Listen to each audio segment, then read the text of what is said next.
ಕಾಡಿಲೆಯ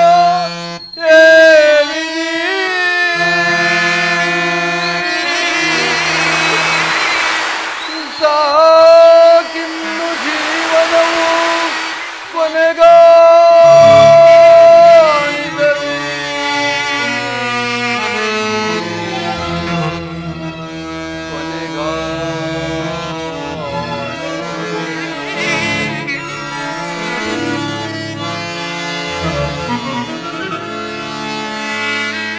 ಶೋಕ ಸಾಗರದೊಳಗೆ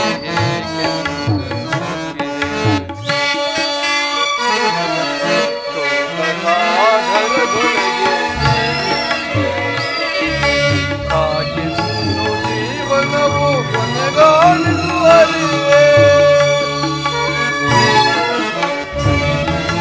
ಜೀವನವು ಕೊನೆಗಾಣಿಸುವರಿವೆ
ಶ್ರೀಕೃಷ್ಣ ಪರಮಾತ್ಮನು ಹೇಳಿದ ಸ್ಥಳವೂ ಇದೆ.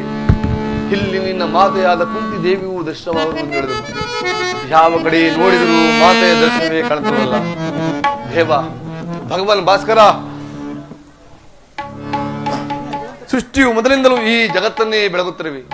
ನಾನು ಯಾವ ಭಾಗ್ಯವನ್ನು ಪಡೆಯಬೇಕೆಂದು ಇಲ್ಲಿಗೆ ಬಂದಿರುವೆನೋ ಆ ಭಾಗ್ಯವನ್ನು ಕರುಣಿಸಿ ನನ್ನನ್ನು ನತಾವಿಷ್ಟನಾದ ಧರ್ಮದ ಭಾಗದಲ್ಲಿ ನಡೆಸುವ ಭಾರ ನಿನ್ನದು ಪರಮಾತ್ಮ, ನಿನ್ನದು.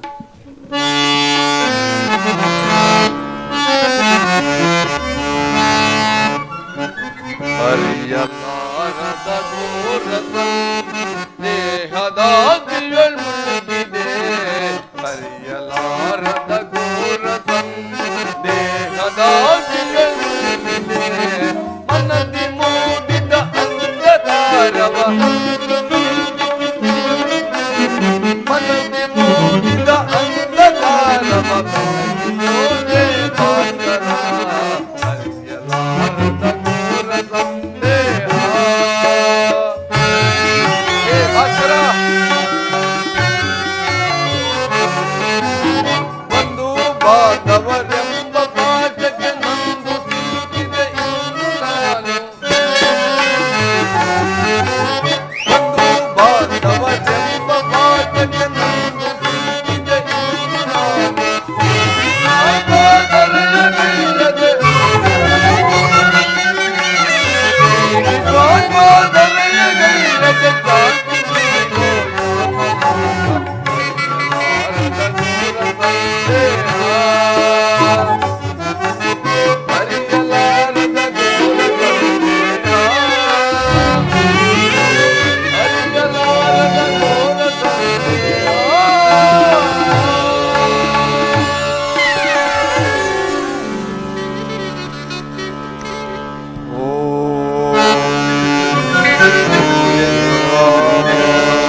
ನನ್ನ ಏಕಾಗ್ರತ ಭಂಗವನ್ನು ಏಕೆ ಭಂಗಪಡಿಸಿದೆ? ಕುಮಾರ, ನೀನು ಪೂಜಿಸುತ್ತಿರುವ ಸರ್ವಸಾಕ್ಷಿ ಈ ಸೂರ್ಯ ದೇವನ ಜ್ವಲಂತ ಪ್ರಭೆಯನ್ನು ನಿನಗೆ ಮೊದಲನೆಯದಾಗಿ ಪರಿಚಯಿಸಿದ ಸ್ತ್ರೀ ನಾನೇ. ಈ ನಿರ್ಭಾಗ್ಯಗಳನ್ನು ಕುಂತಿ ಎಂದು ಕರೆಯುವರು ಕುಮಾರ. ಕುಂತಿ, ಪರಮ ಭಾಗ್ಯವು ಜನನೇ ಕುಂತಿದ್ದೇವೆ. ಈ ನದವಿಷ್ಟ ಕಣವೆತ್ತ ಮಹಾಮಾತೆ ಕುಂತಿದ್ದೇವೆ. ಅಮ್ಮ, ಎತ್ತವಳ ಪ್ರೀತಿಯ ಮಗನಾಗದೆ ಅವಳ ಹಕ್ಕರೆ ತೋಳು ತಕ್ಕೇಲಿ ನಿಲ್ಲುವ ಪುಣ್ಯ ವಿಶೇಷದಿಂದ ವಂಚಿತವಾದ ಈ ಹತಭಾಗ್ಯ ಕಣನಿಗೆಂದು ದರ್ಶನವಿಟ್ಟ ತಾಯಿ. ಅಮ್ಮ, ಇದೋ ನನಗೆ ಸಾಷ್ಟಾಂಗ ನಮಸ್ಕಾರಗಳು. ಕೀರ್ತಿಶಾಲಿ ಆಗು ಕುಮಾರ, ಕೀರ್ತಿಶಾಲಿ ಆಗು. ಎಂತಹ ಕೀರ್ತಿ ಅಮ್ಮನದು, ಎಂತಹ ಕೀರ್ತಿ!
ನಾನು ಹುಟ್ಟಿದ ಕೂಡಲೇ ಈ ಗಂಗಾ ನದಿಯಲ್ಲಿ ತೇಲಿ ಬಿಡಲು ನಾನು ಮಾಡಿದ ಅಂತಹ ಅಪರಾಧ ಉಂಟಾയി. ಕರ್ಣ, ಕಾಡಿನಲ್ಲಿರುವ ಕ್ರೂರ ಮೃಗಗಳು ಸಹ ತಮ್ಮ ತಮ್ಮ ಮರಿಗಳನ್ನು ಎಷ್ಟೋ ಪ್ರೀತಿ ಮಮತೆಯಿಂದ ಸಾಕಿ ಸಲಬಹುದು.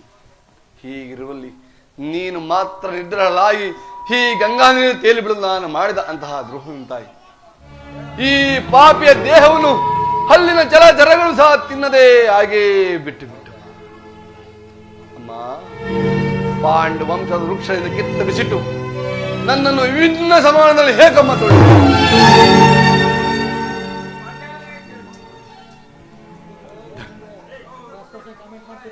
ಕರ್ಣ ಹರ್ಜರ ಮಧ್ಯ ಸಹೋದರವನ್ನು ಸಂಬಂಧವನ್ನು ಸೇರಿಸಬೇಕಾದ ನೀನು ನಮ್ಮೀರುವರ ನಡುವೆ ದ್ವೇಷದ ಕಮ್ಮರನ್ನು ಏಕೆ ಸೃಷ್ಟಿಸಿದ ತಾಯಿ? ಏಕಮ್ಮ, ಈ ಜಗತ್ತೆಲ್ಲವೂ ನನ್ನ ಹೀನ ಕುಲದವನು ಸೂತ ಎಂದು ಹೀನಾಳಿಸಿದ್ದಾಗ ಒಂದೇ ಒಂದು ಮಾತಿನಿಂದ ಇದೆಲ್ಲವನ್ನು ಪರಿಹರಿಸಬೇಕಾದ ನೀನು ಏಕಮ್ಮ ಸುಮ್ಮನಿದ್ದಿ? ಏಕಮ್ಮ, ನನ್ನ ಪ್ರಶ್ನೆಗಳಿಗೆ ನಿನ್ನ ಉತ್ತರವಿಲ್ಲವೇ? ನನ್ನ ಪ್ರಶ್ನೆಗಳಾಗಿಯೇ ಉಳಿಯಲಿ. ನೀನು ಎಷ್ಟೇ ಆದರೂ ದೈವಕ್ಕೆ ಸಮಾನ. ನಿನ್ನನ್ನು ದೋಷಿದರೆ ನಾನು ಪರಮ ಪಾಪಿ ಆಗುವಂತಾಗಿ.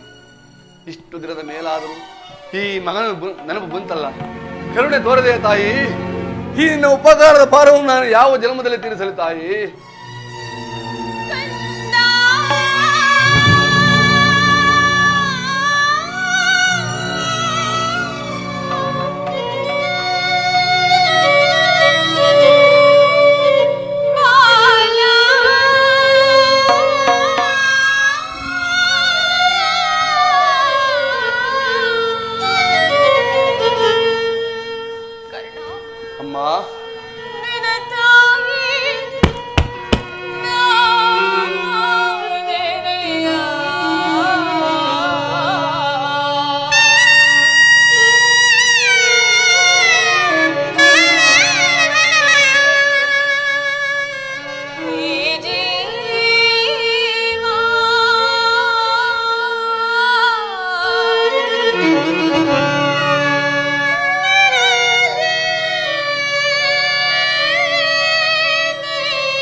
ಸಾಕಷ್ಟು ನೊಂದು ಹೋಗಿದೆ. ಪುನಃ ನಿನ್ನ ಮಾತುಗಳು ನನ್ನ ಹೃದಯಕ್ಕೆ ಶೂಲದಂತೆ ಏರಿವೆವು ಕಂದ. ಬಾಲ್ಯದಲ್ಲೇ ನಾನು ನಿನ್ನ ವಿಚಾರದಲ್ಲಿ ಅರಿಯದೆ ಮಾಡಿದ ಒಂದು ತಪ್ಪಿನಿಂದಾಗಿ ನಾನದನ್ನು ಯಾರ ಬಳಿಯಲ್ಲೂ ಹೇಳಲಾಗದೆ ನನ್ನ ಹೊಟ್ಟೆಯಲ್ಲಿ ಮುಚ್ಚಿಟ್ಟುಕೊಂಡು ಅದೆಷ್ಟು ಸಂಕಟಪಟ್ಟನೆಂದು ಆ ಪರಮೇಶ್ವರನಿಗೆ ಮಾತ್ರವೇ ಗೊತ್ತು. ಕಾರಣ ನೀನು ಬದುಕಿರುವೆ ಎನ್ನುವ ಸಮಾಚಾರವೇ ನನಗೆ ತಿಳಿದಿರಲಿಲ್ಲ ಮಗನೇ. ಇದೀಗ ತಾನೇ ಶ್ರೀಕೃಷ್ಣ ಪರಮಾತ್ಮನಿಂದ ತಿಳಿಯಿತು. ಕರ್ಣ ಕುಮಾರ, ಬಾಲ್ಯದಿಂದಲೂ ನೀನದೆಷ್ಟು ಕಷ್ಟಪಟ್ಟೆ ಕಂದ, ಅದೆಷ್ಟು ಅವಮಾನ ಹೊಂದಿದೆ ಮಗನೇ. ಅದೆಲ್ಲದಕ್ಕೂ ನಾನೇ ಕಾರಣಳು. ದಯಮಾಡಿ ಪಾಪಿಯನ್ನು ಕ್ಷಮಿಸಿ ಬಿಡು ಕಂದ. ಅಮ್ಮ, ನೀನು 5 ಜನ ವೀರರ ಪುತ್ರ ಅಡದ ವೀರ ಮಾತು, ಪರಮ ಪವಿತ್ರಳು. ಅಮ್ಮ,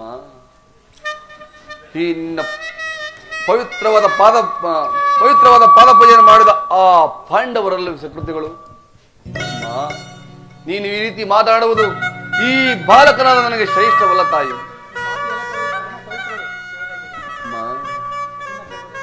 ನಿನ್ನ ಮಗನಾಗಿ ಜನಿಸಿ ನಾನು ನದಿಯ ಪಾಲಾದೆ. ನನ್ನ ಕರ್ಮವೇ ತಾಯಿ ನನ್ನ ನದಿಗೀಡು ಮಾಡಿತು. ನನ್ನ ಕರ್ಮವೇ ತಾಯಿ ನನ್ನನ್ನು ಈ ಗುರು ಶಾಪದಲ್ಲಿ ಬೆಳೆಸಿತು. ನನ್ನ ಕರ್ಮವೇ ತಾಯಿ ಭೀಷ್ಮರ ಬುದ್ಧಿ ಮಾತನ್ನು ಮೀರಿಸಿತು. ನನ್ನ ಕರ್ಮವೇ ತಾಯಿ ಜಗದಿಂದ ಜನಿಸಿತು. ನೀನು ವೀರ ಮಾತು, ಮಹಾಶಕ್ತಿ, ಪಂಚ ಪಾಂಡವರ ಮಹಾಪತ್ರಗಳನ್ನು ಈ ಜಗತ್ತಿಗೆ ಪ್ರಕಟಿಸಿದ ಮಹಾಮಾತು. ಧರ್ಮರಾಯ, ಭೀಮ, ಅರ್ಜುನ, ನಕುಲ ಸಹದೇವಾದಿಗಳಿಗೆ ಹಾಲು ತುಳಿಸಿ ಪವನದ ತೊಟ್ಟಿನಲ್ಲಿ ಆಡಿಸಿ ಬೆಳೆಸಿದ ಅಮ್ಮ, ಈ ನಿನ್ನ ಕೈಗಳಿಂದ ನನ್ನೊಮ್ಮೆ ಆಡಿಸುವೆ ತಾಯಿ. ಇಲ್ಲ ಇಲ್ಲ, ಅಂತಹ ಅದೃಷ್ಟವು ಈ ಪಾಪಿ ಕರ್ಣನಿಗೆ ಎಲ್ಲಿ ಲಭಿಸಬೇಕು? ಬಿಡುತ್ತಾಯಿ ನನ್ನ ಮಂದವ್ಯತೆಯನ್ನು.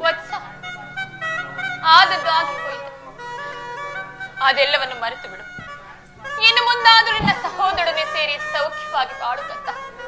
ವೈರಿಗಳಾದ ಕೌರವರೊಡನೆ ಸೇರಿ ಅವರಿಗೆ ಕೇಡನ್ನು ಬಗೆಯಬೇಡ. ಅವರಿಗೆ ಸೌಭ್ರಾತೃ ದಾನವನ್ನು ಮಾಡು ಕರ್ಣ. ಅಮ್ಮ, ಇದೊಂದು ಮಾತನ್ನು ಬಿಟ್ಟು ಬೇರೆ ಏನಾದರೂ ಕೇಳು. ನನ್ನಿಂದ ನೀನು ನಡೆದಾರಿಗಳಿಗೂ ಅರ್ಪಿಸುವೆನು. ನಾನು ಜೀವಿಸುವವರೆಗೂ ಆ ಸ್ವಾಮಿಯ ದ್ರೋಹವನ್ನು ಮಾತ್ರ ಮಾಡಲಾರೆ. ನಿನ್ನ ಹೆತ್ತ ತಾಯಿಯಾಗಿರುವ ನಾನಿದು ನಿನ್ನಲ್ಲಿ ಸೆರೆಗೊಂಡು ಭಿಕ್ಷೆ ಬೇಡುತ್ತಿರುವುದು. ಪಾಂಡವರನ್ನು ಉಳಿಸುವ ಅವರಲ್ಲಿ ವೈರವನ್ನು ಕಳೆ ಕರ್ಣ. ನೀನು ವೀರ ಮಾತೆ, ನೀನೇ ಹೇಳು. ಪರದಾತನು ನನ್ನನ್ನೇ ನಂಬಿ ಇದ್ದವಾಗ ಆತನ ಕಾರ್ಯಗಳು ನನ್ನಿಂದನೇ ಸಾಧಿಸಬೇಕಾಗಿರುವಾಗ ಇಂತಹ ಸಂಬಂಧವನ್ನು ಕಲ್ಪಿಸಿಕೊಂಡು ಆತನು ತೊರೆದರೆ ನಾನು ಕೊಲೆಪಾತಕ್ಕಿಂತಲೂ ಕೊನೆಯಾಗಲಿದೆ. ನನ್ನ ತಂದೆ ತಾತನ ನರಕಕ್ಕೆ ಬೀಳಲಿ, ನಾಳೆ ಹುಟ್ಟುವ ಮೊಮ್ಮಕ್ಕಳು ಅಪಮಾನವನ್ನು ಸವಿಸಲಿ. ಇಂತಹ ಸನ್ನಿವೇಶವನ್ನು ನೀನೇ ಇದೇ ಓದಿ ಮಾಡುತ್ತಾಯಿ. ನಿಶ್ಚಯ ಕರ್ಣ, ನಿನ್ನ ಮಾತುಗಳೆಲ್ಲವೂ ನಿಶ್ಚಯವೇ ಕರ್ಣ. ಅಮ್ಮ, ಪಾಂಡವರು ನಿನ್ನ ಬೆನ್ನ ಹಿಂದೆ ಬಿದ್ದ ಸಹೋದರರಲ್ಲವೇ? ಅವರ ಯೋಗಕ್ಷೇಮವು ನಿನ್ನ ಯೋಗಕ್ಷೇಮವಲ್ಲವೇ? ನೀವು 6 ಜನರು ಸೇರಿ ರಾಜ್ಯ ಭಾರ ಮಾಡುವುದನ್ನು ನಾನು ಕಣ್ಣಾರೆ ಕಂಡು ಸಂತೋಷ ಪಡಬಾರದೇ ಕಂದ?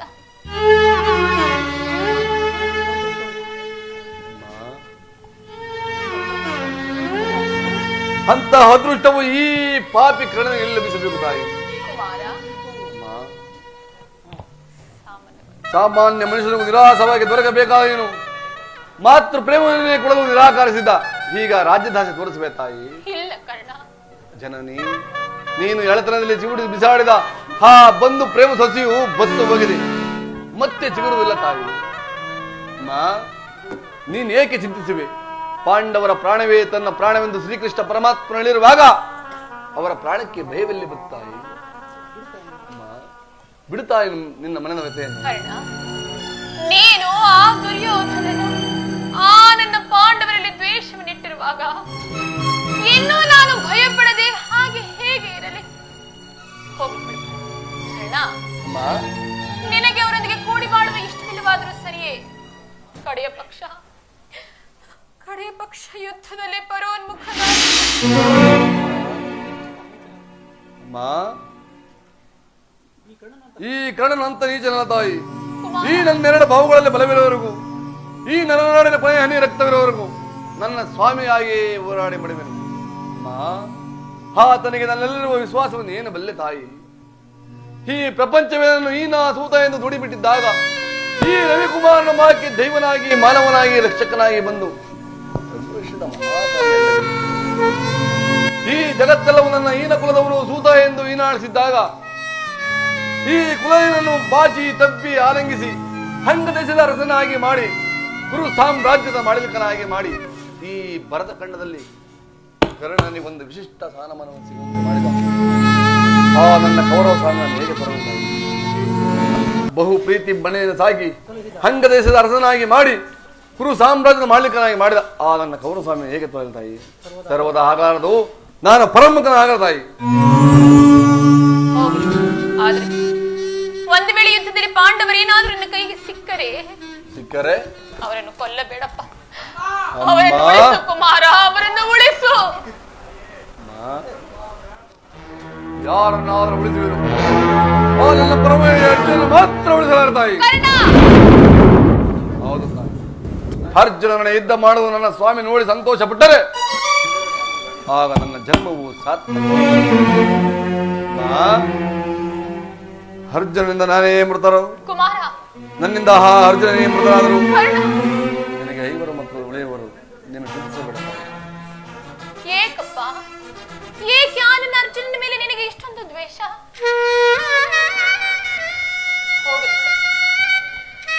ಇನ್ನು ನಾನು ನಿನ್ನನ್ನು ಹೆಚ್ಚಿಗೆ ತೊಂದರೆಗೊಳಿಸಲಾರೆ. ಕರ್ಣ, ಅಮ್ಮ, ಕಡೆಯದಾಗಿ ನನ್ನ ತಾಯಿ ಒಂದೇ ಒಂದು ಮಾತನ್ನು ನಡೆಸಿಕೊಡುವೆಯಾ? ಏನು ಹೇಳ್ತಾಯಿ? ಸತ್ಯವಾಗಿ ನಡೆಸಿಕೊಡುವೆಯಾ? ಸತ್ಯವಾಗಿ ನಡೆಸಿಕೊಡುವೆ ಹೇಳ್ತಾಯಿ. ಕರ್ಣ, ಆಯುಷ್ಯವಿದ್ದವರು ಅಮ್ಮ, ಅಮ್ಮ, ಸತ್ಯವಾಗಿ ನಡೆಸಿಕೊಡುವೆ ತಾಯಿ. ಜನನಿ ನಿನ್ನ ಮಗನಿವನು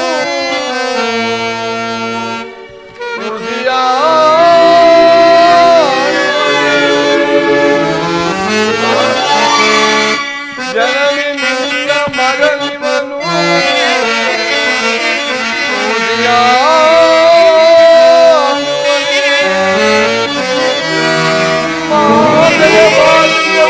ಆಡಿದರೆ ನಚ್ಚುವನೇ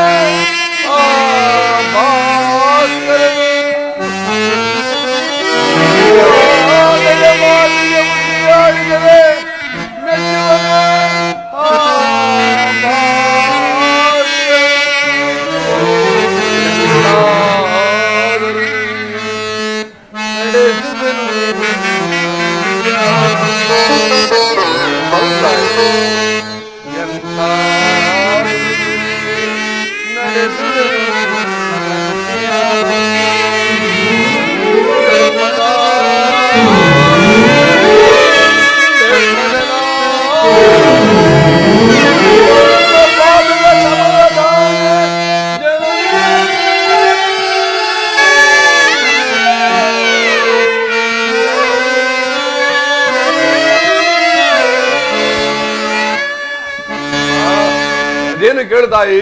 ಹಾಲನ್ನು ನಡೆಸಿಕೊಡುವೆನು. ಆಯುಷ್ವಿದ್ದವರು ಎಲ್ಲಿಯಾದರೂ ಹೋಗಿ ಬದುಕಿಕೊಳ್ಳುವರು, ಹೆತ್ತ ಹುಟ್ಟಿಗೆ ಅದೇ ಸಂತೋಷ. ಆದರೆ ನೀನು ಮಾತ್ರ ಮುಂದೆ ಬರುವ ಯುದ್ಧದಲ್ಲಿ ದೊಡ್ಡ ಬಾಣವ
ಪ್ರಾಣದಕ ನನ್ನ ಕೌರವ ಸ್ವಾಮಿ ಹೀಗಲೀಗ ನಿನಗಿತ್ತು. ಅಷ್ಟದಿಕ್ಪಾಲಕರ ಪಂಚಭೂತಾದಿಗಳ ನೀವೇ ನನ್ನ ಗೌರವ ಸ್ವಾಮಿಯನ್ನು ಕಾಪಾಡಬೇಕು. ಇನ್ನು ನನ್ನ ಕವಚವನ್ನು ಅಪರಿಸಿದನು ಶ್ರೀಕೃಷ್ಣ ಪರಮಾತ್ಮನಾದರೂ ನನ್ನ ಜನ್ಮ ವೃತ್ತಾಂತವು ತಿಳಿದ ನನ್ನ ಮನಸ್ಥೈರ್ಯವನ್ನೇ ಕಿತ್ತುಕೊಂಡ. ಅವನ ದುರಾಷ್ಟಕ್ಕೆ ಸರಿಯಾಗಿ ಬಿದರನ್ನು ಸಭೆಯಲ್ಲಿ ಬಿಲ್ಲನ್ನೇ ಮೃದು ಬಿಸಾಡಿದನು. ಈಗಲಾದರೂ ನನ್ನ ಹೆತ್ತ ತಾಯಿ ತೊಟ್ಟ ಬಾಣವನ್ನು ಪುನಃ ತೊಡಬೇಡೆಂದು ವಾಗ್ದಾನ ಆಗಲಿ. ಪ್ರಪಂಚ ದೈವ ಕುಲ ಎಲ್ಲವೂ ಸಂಚಲನ ಮಾಡುತ್ತಿರುವುದು. ಮಾಡಲಿ ಮಾಡಲಿ ಈ ನನ್ನ ಬಾಯುಗಳು ಬಲವಿರುವವರೆಗೂ ನನ್ನ ದೇಹ ನರನಾಡಿ ಕೊನೆಯವರೆಗೂ ನನ್ನ ಸ್ವಾಮಿಯಾಗಿ ಹೋರಾಡಿ ಬಿಡುವೆನು. ಅಮ್ಮ ಕುಮಾರ,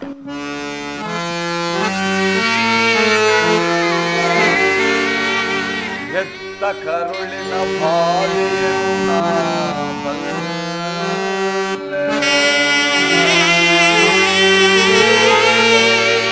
ಸತ್ಯ ಶಾಸ್ತ್ರಿ ಧರ್ಮವನ್ನು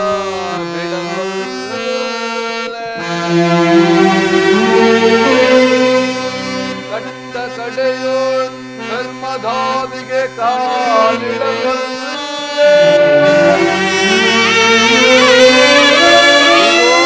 ಕೊಡುವೆನು ಬಾಚೆಯನ್ನು ಜಯ ಜನನಿ.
ಶ್ರೀಕೃಷ್ಣನ ಪುನರೋಪಯವು ಲಭಿಸಿತು.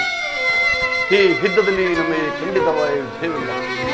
ನಿನ್ನ ಮಾತಿನಂತೆ ನಾನು ತೊಟ್ಟ ಬಾಣವನ್ನು ಪುನಃ ತೊಡುವುದಿಲ್ಲ. ನಿಮ್ಮೆಲ್ಲರ ಸಂತೋಷದಿಂದ ಅಲ್ಲಿ ಹೋಗಿ ಬಾ ತಾಯಿ. ಹಾಗೆ ಅಮ್ಮ ಅಮ್ಮ ಕರ್ಣ, ಅಮ್ಮ ಕೊನೆಯದಾಗಿ ನನ್ನೊಂದು ಮಾತನ್ನು ನಡೆಸಿಬಿಡಬೇಕಾಗಿ. ಅದೇನೆಂದು ಕೇಳು ಕಂದ. ಎತ್ತ ತಾಯಿಯಾದ ನಿನ್ನ ಪ್ರಥಮ ದರ್ಶನದಿಂದ ಆಯಿತು. ಬಹುಶಃ ಇದೇ ಕೊನೆಯ ದರ್ಶನವೆಂದು ತೋರುತ್ತಿರುವುದು. ಈ ಯುದ್ಧ ಮುಗಿಯುವವರೆಗೂ ನಾನು ನನ್ನ ಮಗನೆಂಬ ವಿಚಾರ ಯಾರಲ್ಲಿಯೂ ಹೇಳಿ ಬರ್ತಾ ಇದೆ. ಒಂದು ವೇಳೆ ಈ ಯುದ್ಧದಲ್ಲಿ ಮೃತನಾದರೆ ಸತ್ಯ ಚಂದನಾದ ಧರ್ಮರಾಯನ ಕೈಯಿಂದಲೇ ನನ್ನ ಉತ್ತರಾಧಿಕಾರವನ್ನು ಮಾಡಿಸಬೇಕೆಂದು ಇದೋ ತಾಯಿನ ಜನದಲ್ಲಿ ಬಿದ್ದು ಬೇಡಿಕೊಳ್ಳುವೆನು.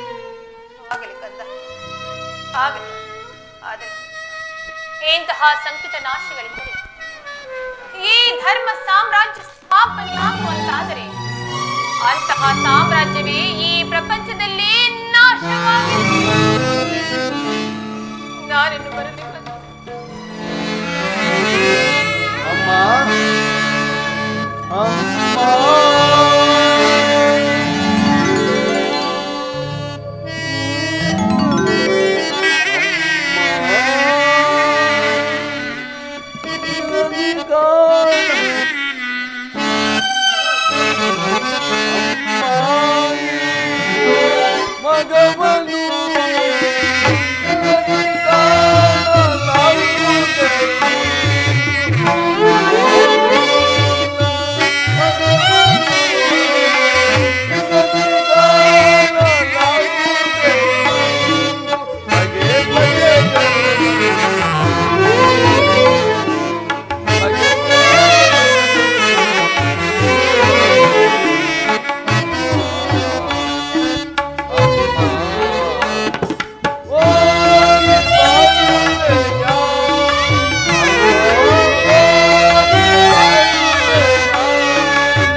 ದೈವಾನುಕೂಲ ಇಲ್ಲವೂ ಈ ಪ್ರಪಂಚದಲ್ಲಿ ಬದುಕಿರುತ್ತವಿಲ್ಲವೇ? ಇರಲಿ ಇರಲಿ, ಕೆಚ್ಚಿರುವ ನನ್ನ ಸ್ವಾಮಿ ಕಿಂತಿ ಶುಚನಾಗದೆ ಕೆಚ್ಚಿರುವ ತನಕ ಹೋರಾಡಿ ನನ್ನ ಸ್ವಾಮಿಯಾಗಿ ಮಡುವೆನು. ಉಳಿದಿದ್ದು ದೈವಿಚ್ಛೆ. ಹರಿತವರ್ಯಾರೋ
ನಗು